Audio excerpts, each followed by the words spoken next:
Okay, so you want to get up to speed fast, right? Mhm. Without drowning in info. Let's just get straight into it.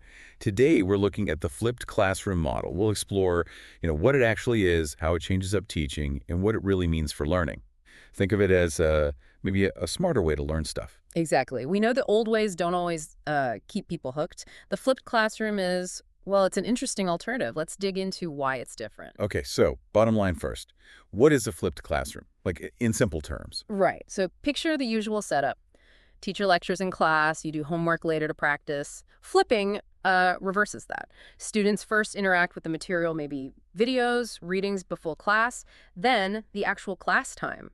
That's for the active stuff. Discussions, tackling problems, working on projects. It's really about using that face-to-face time for, deeper interaction. Huh.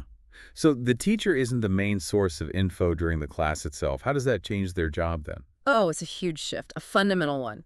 The teacher moves from being the lecturer, the main speaker, Mhm. to more of a facilitator. They're guiding the learning, answering questions as they pop up, helping groups. Think less talking at students, more working alongside them. Right, makes sense. A guide on the side, not the sage on the stage kind of thing. Exactly that phrase, yeah. So if students get the basics outside class, how does that actually happen? What works well? Short, focused video lessons are really common, like Khan Academy style, or it could be specific readings, maybe interactive online stuff. The key is making that pre-class work engaging, focused, and something that makes them curious for the class itself. Okay, here's what I'm thinking. If students walk in already knowing the basics, Hmm. does that actually make them, like, talk more in class, Yeah. participate? Yeah, the research generally points that way. Because they've got that foundation, they often feel more confident, more ready to ask questions, jump into discussions, tackle harder activities with others. There's evidence of much more student-to-student talk.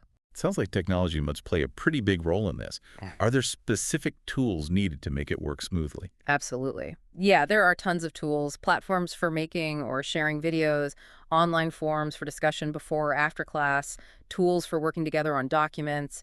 Technology really helps deliver that pre-class content efficiently and supports the in-class activities too. Interesting. Are there certain subjects where this flipped approach works particularly well, Yeah. or is it kind of universal? Well, subjects that are heavy on problem solving often see great results, things like math, sciences.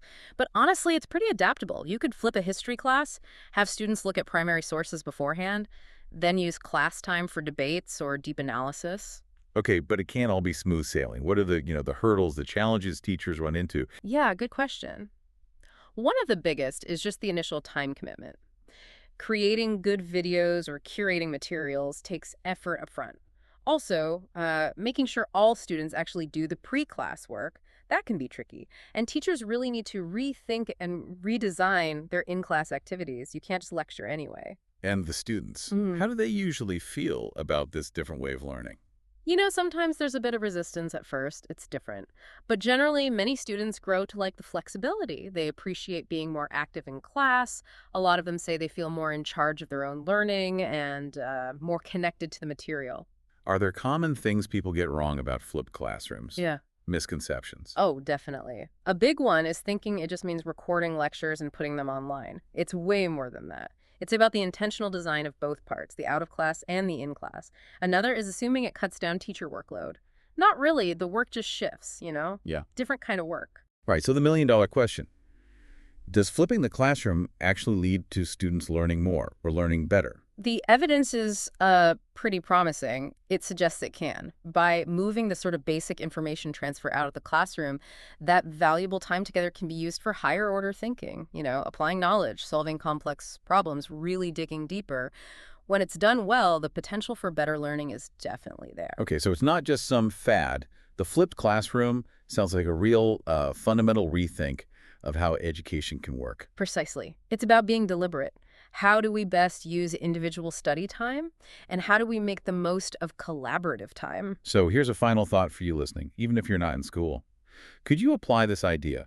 Pre-engaging with info before, say, a big meeting at work. So you come ready to actively solve problems, not just listen.